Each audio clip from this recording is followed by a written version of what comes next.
The UK and EU signed the groundbreaking trade and cooperation agreement last month, with member states of the bloc giving it provisional applications before the turn of the year.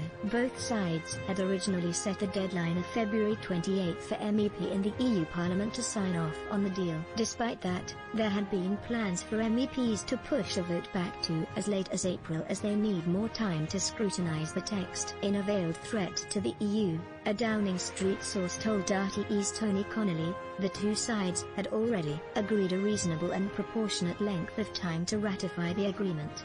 They added, "We and the EU agreed only last month to provisionally apply the EU-UK Trade Cooperation Agreement until 28 February.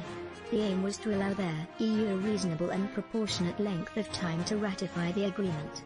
A source told Express.co.uk that their delay to the ratification was caused due to the need to translate the 1,246-page document into 23 EU languages. "We will use your email address only for sending you newsletters. Please see our privacy notice for details of your data protection rights," a source told this website. Translations will not be finished before February 28, and member states are still working through the details of the deal.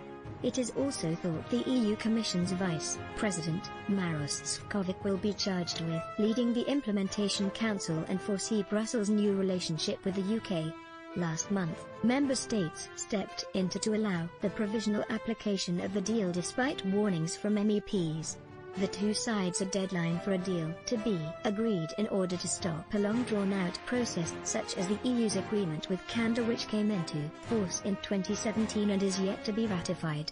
The Prime Minister insisted MEPs must ratify the Trade and Cooperation Agreement by February 28.